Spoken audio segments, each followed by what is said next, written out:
Golly, that's good. I cracked myself up. I still haven't found my first Blanton's. That's different. I really like that. They're like together, like peas and carrots. That's funny. Sometimes accidents are good things. Peychauds or Peychauds or Peychaud. This is not what I expected.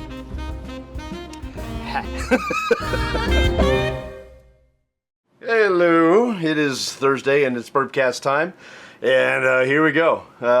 Boy, I have had a day. My vehicle's transmission died on me today, and I was able to limp home in first gear. I got it into the garage and all I smelled was something burning. Yeah, so a little whiskey's gonna really hit the spot tonight. I can't have a lot. I actually have stuff to do after I'm done with this, so it's not like I can go crazy. Unfortunately, because I could use a little crazy today. I could. And it's not gonna be like that thing outside the car dealership, that type of crazy. Oh, I could do that kind of crazy, but would it satisfy me? Don't think so. Ooh, sorry. Okay, all right, let's get into it. You know, I left my printout over there. I'm gonna get it. Why not?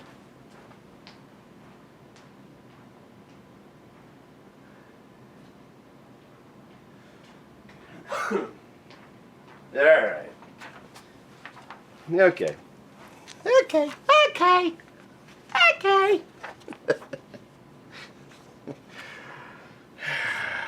All right, this is, so you know me. I'm not a fan of George Dickel stuff. The only one that I've had that I've really liked was the Bottled and Bond. It comes out of Cascade Hollow, Tennessee.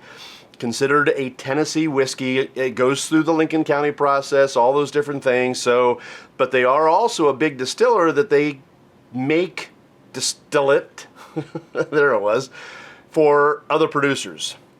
Non-producing distilleries. They make it, and they'll even make it for producing distilleries when they're looking for something a little bit different, or when they need a little extra distillate or things like that. So, and that's the stuff that they don't put through the Lincoln County process. They just make it and then send it based on the mash bill that whoever the contract producer, whatever mash bill they want and that they are able to produce. So, but let's get into this a little bit. Tom's with us. Hey, Tom. And hey, John, you're new. Welcome, John. I'm glad you're here. Well, you're new to me. You may be watching it normally when we're not actually live. But I'm glad you're here. Thank you for joining us on a questionable day. It's been a day. Okay, let's get into this a little bit. George Dickel hand-selected barrel. It's aged 9 years. It's 103 proof. The mash bill is what you typically get out of your George Dickel stuff. The general stuff that they make. It's 84% corn, 8% rye, 8% malted barley. If you're not a rye guy, this might be a good one for you. Anything that's George Dickel you might really like because it's a little bit lower.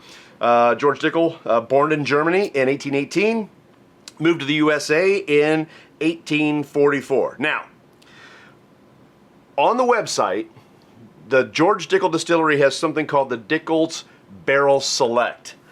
If you compare that to this, the two are pretty much the same up until the point of the end of the maturation period.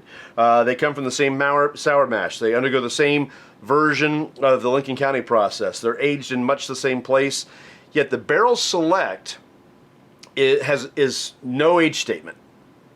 Some people say 4 years, but it's not specific. It's no age statement, NAS. Blended in small batches of roughly 10 barrels from 10 to 12-year-old whiskeys. The private hand selected barrel, which is what we're doing tonight, is a single barrel whiskey. It's plucked at around 9 years. That's what this one is. Some of them are 12 years, but this one's 9. Barrel Select is cut and bottled at 86 proof, while this one is bottled at 103 proof, 51.5 ABV for 9 years. So that is the difference between this and the Barrel Select that you're going to see on the website.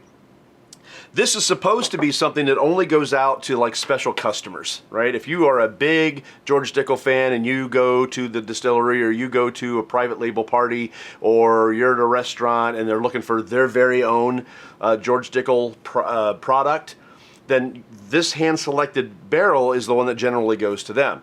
How it got to me, I got no idea. I don't remember where I got this. I don't remember if I got it locally. I don't remember if I got it out of state. I don't remember.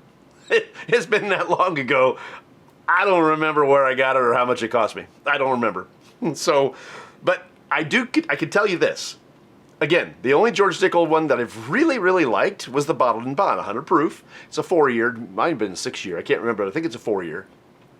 This one is a 9-year. And it's barrel proof. So 103. So it's 3 proof points higher than the Bottled and Bond. Will I like it or not? Let's find out. Let's find out. I like the nose. The nose has got a slight floral quality to it. Maybe some of those, what would typically be breakfast, not breakfast, typically the rye spices, the fruitiness to the rye spice. It's only 8% malted barley. I'm not getting necessarily a nuttiness on the nose. By the way, Stave and Thief, this is Stave and Thief Society. This is what you do when you want to become a certified bourbon steward. I took the classes back during the pandemic, and I just wanted something to do, and I saw somebody say that they were a certified bourbon steward. I'm like, wait a minute, what's that? So I did the search, and I found out what it was, and it was, it was fun. It was fun to learn more about all this stuff, and I did that, and that's what the Stave and Thief Society is. This tells everybody loud and proud that I am a certified bourbon steward. I have not gone to the point of being an executive bourbon steward. I will do that one of these days before I die. Okay. Let's get back into this. Yeah, that's really nice. So if I was looking at the cinnamons, I'd go more towards that red hot candy style of cinnamons again, instead of that lower profile baking cinnamons. Boy, that's got a really fruity nose to it. There's some plum in it. Of course, the go-to is always black cherry, but I'm not sure that that's it. I'm going maybe black raspberry here. It's sweeter than black cherry. It doesn't have that tartness to it.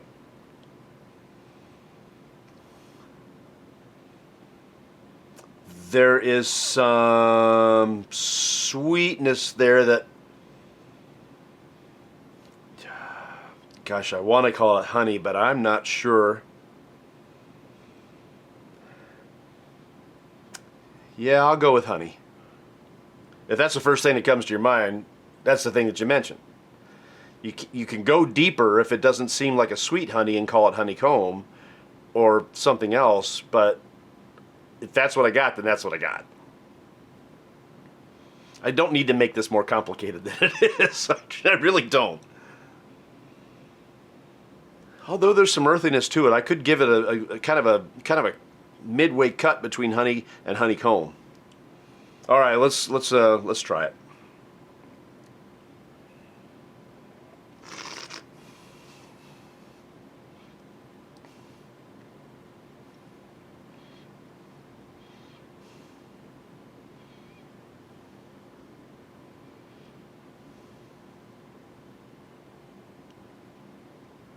Okay, I let it sit on my tongue for about 12 seconds.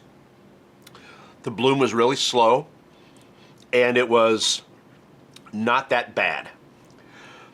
It's after I get some air back in my mouth again that it goes, hello.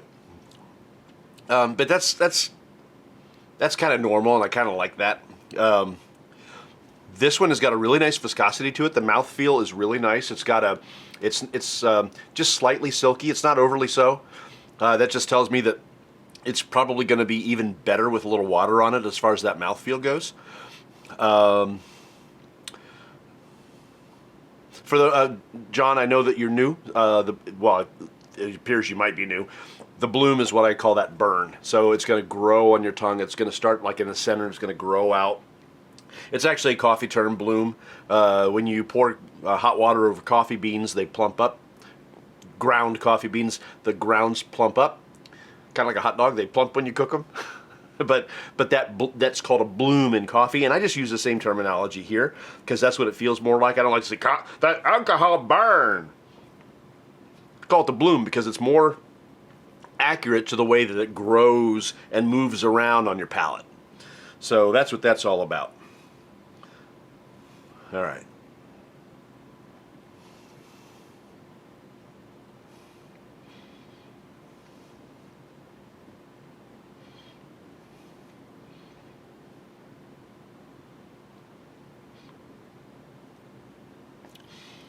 On the palate, it's very pleasant. The palate itself is very pleasant. There's some vanillas in there. Not catching the honey quite as much on the palate. And I take big gulps, John. I'm sorry. I do. I gulp. I want to be able to get it everywhere.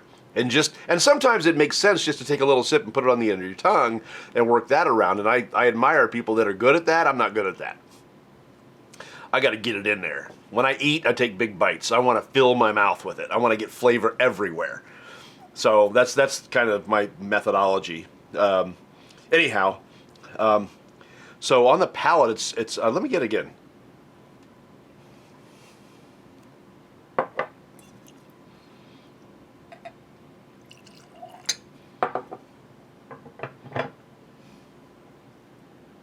Definitely catching some vanilla there.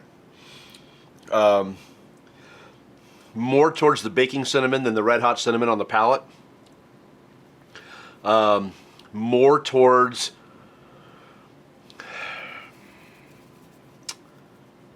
molasses than brown sugar and then honey. Not quite as sweet on the palate. It's there. There's maybe a little honey there, but that molasses is a little bit more, especially in the finish.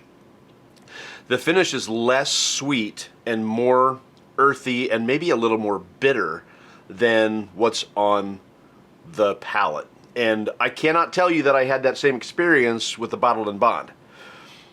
But the Bottled and Bond is not a single barrel, and this is. So there's going to be some difference as we go along here. This is a single barrel.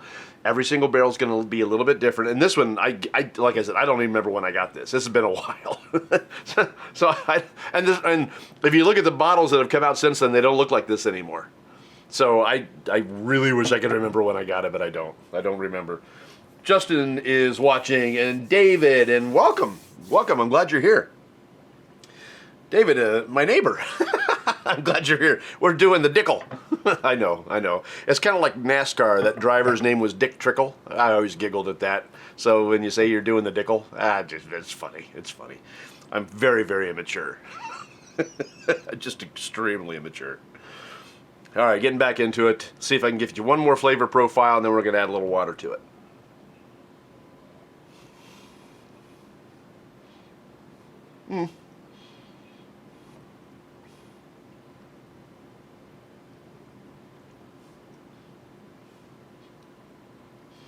There is still a slight fruit note, but I'm going to keep it where it was. I think black raspberry. It's deep down in there. You got to look for it. And Justin, howdy. I'm glad you're saying hello. I'm glad you're with us today. We got a full boat here today. This is great. Thanks for watching. All right, so I drank too much of that because I gulp. So I'm going to pour a little bit more in, and then I'm going to add water to it.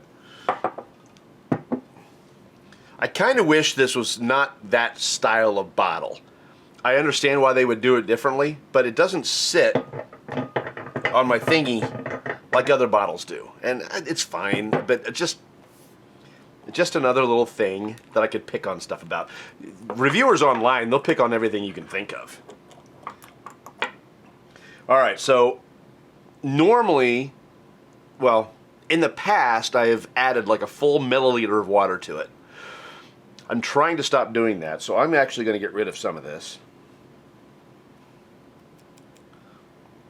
And I'm just going to go drop, drop. Drop. That's it. 3 drops. That's all I'm adding to it. I just got this feeling. I got a feeling. No, stop. It has been too rotten of a day for that. If you can have a rotten day and still experience joy, you're doing something right. Okay? Okay. We've talked about this. Go back and watch the old Overholt 10-year, and you'll see me talk about Joy again. Only that one's a little better. Right, David? I'm not, there are some things that I am gifted at doing. Jamming is not one of them. All right. So again, the mash bill on this is 84% corn, 8% rye, 8% malted barley. Not giving me a lot of nuttiness, although now that it's been sitting there for a while, I can tell you that a little bit on the finish might give me some hazelnut, which I like. Hazelnut is a nice sweet note, and I love it when I get it. It just took a while for me to notice it in the finish because it wasn't there earlier. It was a little more earthy in the finish for a while, but now that it's gone out there, I'm getting a little sweetness, and I like that hazelnut. Those are the little tiny nuts, the little round. They crack real easy, and they normally come out real... Never mind. You don't care. I don't care. We collectively don't care. It's not just a coffee additive, okay? I've had a hazelnut liqueur, though. It's okay. Not anything to write home about. All right, let's try it on water. Mmm.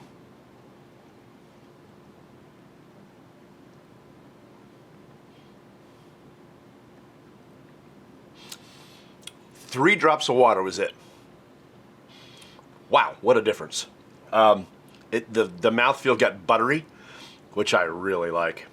If I didn't know better, I'd say this was unfiltered, but I know it went through the Lincoln County process. There's no way, right?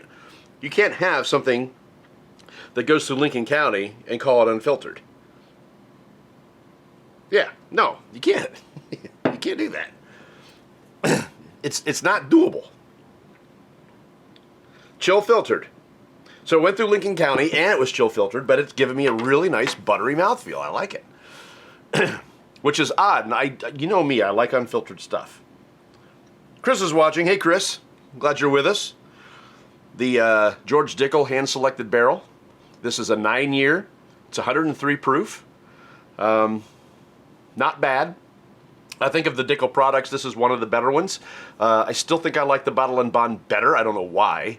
This is a 9-year. You'd think I would like it better. Does not drink like 103 proof, thanks to that 9 years in the barrel. It is a single barrel. It's got a nice nose. It's got a nice palate. Finish a little on the bitter side for a while, and then it gets me into some hazelnut, which I really kind of like. Okay. A little bit more with the water. I left my ice sphere in the freezer. So I'm going to be getting up again to go get the ice sphere. One of those days. We all have them. It's how we react to our circumstances that define us. Joy.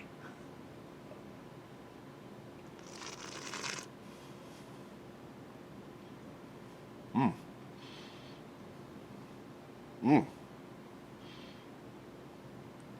Yeah, that grew. So, really nice. That vanilla came out. There's a nice touch of butterscotch in there, too, which was not there when it was neat. You put this on water, and all of a sudden it changes. And I will tell you this, too, the finish is different. The finish is not nearly as bitter as it was when it was neat. Just 3 simple little drops of water is all it took to transform an okay pour to a pretty darn good pour. Real nice fruit notes coming off the finish now. What is that?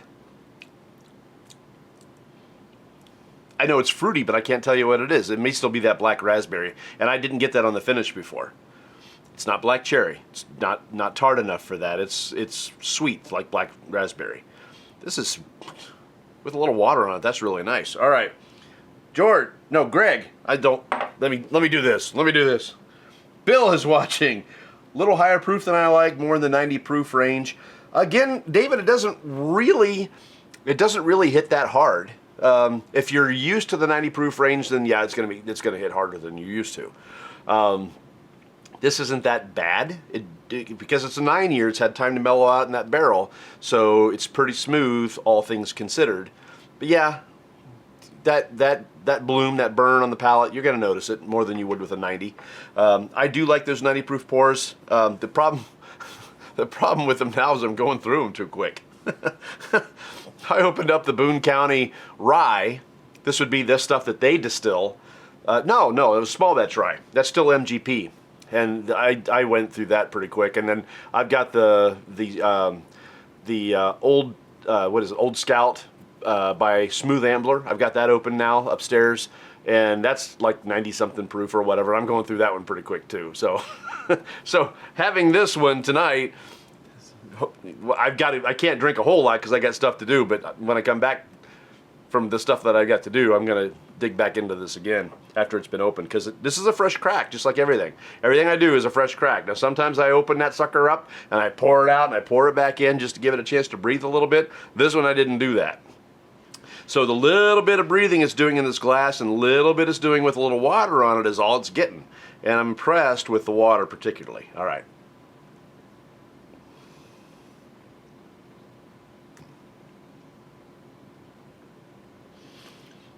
Greg and Bill, I'm glad you're here. Thank you for coming. All right, so that's it elevated it. Any notes of bitterness that I was getting off of it before when it was neat are gone. Really added a nice sweetness to it. It rounded it out with 3 tiny drops. Really good. Okay, I'm going to get up and I'm going to go get iced. 1 second.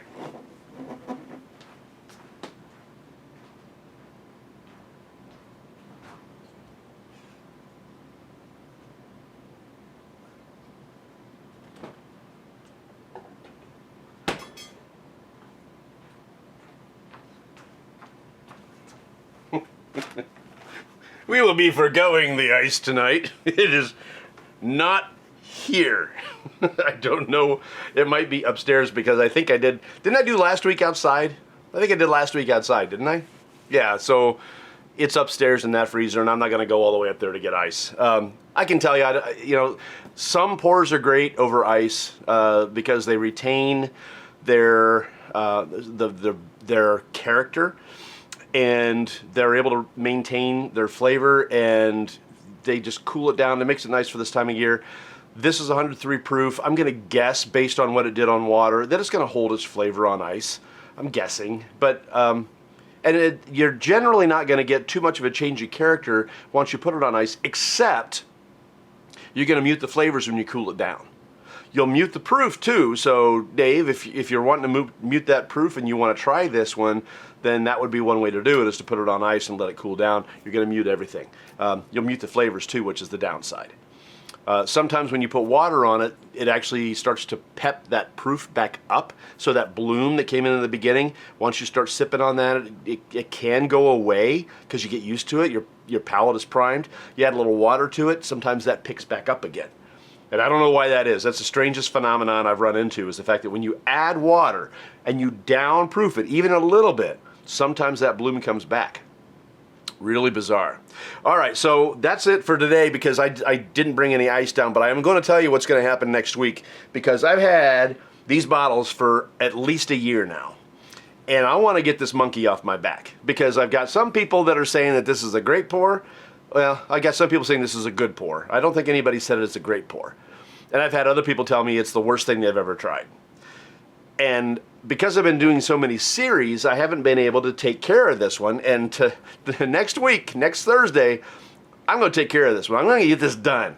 And there's going to be 2 bottles. Are you ready? I heard in my head, let's get ready to rumble. Da, da, da, da, da, da, da, da, da. I know you didn't hear it, but I heard it in my head. And it was an orchestra. It was beautiful. All right, here we go. I'm going to get the monkey off my back. We're going to do this Town Branch. So OHLQ came out with this Town Branch. These were their barrel picks, because you know you can't do like store picks in the state of Ohio. But OHLQ does the picks, and they put them out there. And most of the time, I'll give them credit, their picks are pretty darn good. Really, they are. But in this case, they may not have chosen a product that lived up to the hype and lived up to their reputation as being pretty decent pickers. So let me just tell you what we're doing. David says, fun fact, when drinking multiple drinks on ice, always pour your old ice in your new drink because the ice retains the alcohol. Ice retains the alcohol. Ice is solid. It's not like the alcohol is going to find its way into the ice. As the ice melts, you're going to see a projection outward of the water as it leaves the ice sphere or cube or whatever you're using. Now, are there remnants on the surface of that ice? Okay, that I can give you. But to give me the impression that the ice retains the alcohol tells me that the ice is like absorbing the alcohol. And unless you're using like that freezer ice that gets really, really white and is kind of porous, I can give you that one. But if you're using that kind of ice, bleh. You okay. So it is what it is. You have what you have.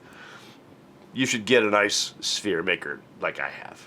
I'm just telling you, even if you forget about it. Okay, so this is the Town Branch. It's the OHLQ exclusive. It's 108.6 proof. That's 54.3. Kentucky Straight Rye, single barrel reserve. Luke is watching. Hey, Luke. How you doing? It doesn't really say anything else, you know what I'm saying? You ever get stuck on a song? I just did that kind of Elvis thing. I can tell you that, like, for the last 2 weeks, I've been stuck on In the Ghetto. I don't know why. In the ghetto. All right, so this came out last year. This is the bourbon, or no, this is the rye. I had them backwards. Okay, the OHLQ exclusive rye from Town Branch, Lexington, Kentucky, 108.6 proof, and then its companion, it's Bourbon, the Town Branch Bourbon. This is 105 proof, 52.5% alcohol by volume, single barrel reserve, also an OHLQ pick from last year. Excuse me. And yeah, I don't really have much else about this. I haven't done any research on it. So these are the ones that I have not tried. They've been sitting in my closet, or on my bar actually, and they just sit there and look at me. And I look at them and I think, I ought to try you. I want to love you. But I can't do it unless I'm on camera, and I only do that once a week. And I've got some bunch of other ones that have been sitting here that I want to try. And I can't do them because I promised you I would only do it on camera. So there's more coming. But this month of August is me just kind of playing around with different things that are laying around that I've just let sit. So the Town Branch is what I'm going to be doing next week. I hope you're able to join us. It would be really cool if you did. Just like tonight, I appreciate you coming and checking us out. On YouTube, it's handle. It's at Beautiful Bourbon. Of course, Facebook, you're here now. We do have a website. It seems the only people who are interested in my website are hackers from China, Bangladesh, and Pakistan. I'm not even interested in my website. It was nice. It was fun. It was stupid. Maybe someday I'll have somebody redesign it and tell me what I can do with it. But right now, I got no idea. So anyhow, thank you for watching. I do appreciate it. We will see you next week. And hey, drink responsibly.